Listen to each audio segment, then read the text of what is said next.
The Senate will now be in session. All rise for the arrival of the Honorable Senate President and the Senators of the Republic of the Philippines. The Senate buckled down to work on important legislation and issues last week as more individuals, groups, and key personalities joined the upper chamber in rejecting attempts to railroad charter amendments. In a privileged speech, Senate President Juan Miguel Migz Zubiri disclosed that President Ferdinand Bongbong Marcos Jr. supported the Senate's position to maintain check and balance in government. In no uncertain terms, my dear colleagues, the President expressed the need to protect the bicameral nature of Congress, which upholds the system of checks and balances within the legislative branch and strengthens the check and balance between the different branches of government. He knows that if the Senate's approval is needed to merely change a name of a street, then the Senate cannot have a dispensable role in charter change. From the start, it has been the Senate's position that the so-called People's Initiative will be divisive to the nation, and it will cost our nation our economic gains. And we remain firm in our vigilance against any attempts to destabilize our democracy. We maintain that the ongoing People's Initiative is flawed and unconstitutional and offers no solution to the problems most urgently affecting our people. Leaders of the Senate also welcomed the Commission on Elections' move to suspend the acceptance of signature sheets and review proceedings concerning People's Initiative. Alam po natin sa marami natin pag-uusap sa mga barangay na ang pagpipirma po nila ay hindi sinalang-alang ang laman ng form. Akala daw nila COMELEC registration, akala daw nila ay may kapalit na tupad o AX. Ang kala daw nila ay nag-survey lang ang mga barangay.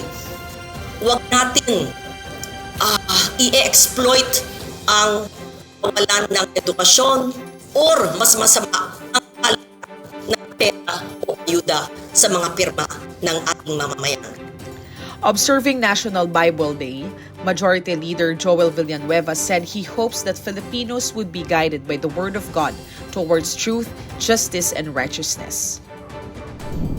The Word of God is the revealer of truth. Ito po'y nais nating ipahayag muli, i-remind, i-emphasize that the Word of God is the revealer of truth. Ang pagpapalit ng agamienda sa ating konstitusyon dapat totoo. Hindi dahil ito'y tinatakot ang ating mga kababayan, tinatakot ang ating mamamayan na hindi na sila makakatanggap ng ayuda kung hindi sila pipirma dito. It is vital that we fight for the truth will not only set us free, but it also will lead us to righteousness. For her part, Deputy Minority Leader Risa Hontiveros warned against allowing proposals for a joint voting by Congress on charter amendments. If we allow this, we do not just unbalance the powers of the Senate vis-a-vis the House of Representatives. We weaken our democracy. We render our democracy unrecognizable. Last week, the Committee on Electoral Reforms and People's Participation launched its probe into the reported payoffs and misrepresentations in the signature drive for the said initiative. During the hearings held at the Senate Session Hall and in Davao City, local government officials and residents said they were promised cash and other benefits under the government's social programs in exchange for their signatures. Contrary to certain suspicions, this is not an effort to humiliate or embarrass or ridicule certain officials, but an effort to establish the fact that many of those who were asked to sign had no idea what they were signing, and that inducements and even payments were made to compel certain parties to sign. Last week, senators also deliberated on the proposed Philippine Maritime Zones Act and proposed Real Property Valuation and Assessment Reform Act.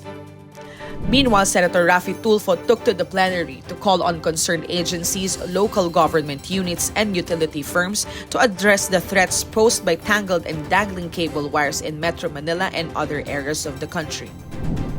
The Committee on Ways and Means resumed its discussion on the proposed Passive Income and Financial Intermediary Taxation Act, or PIFITA.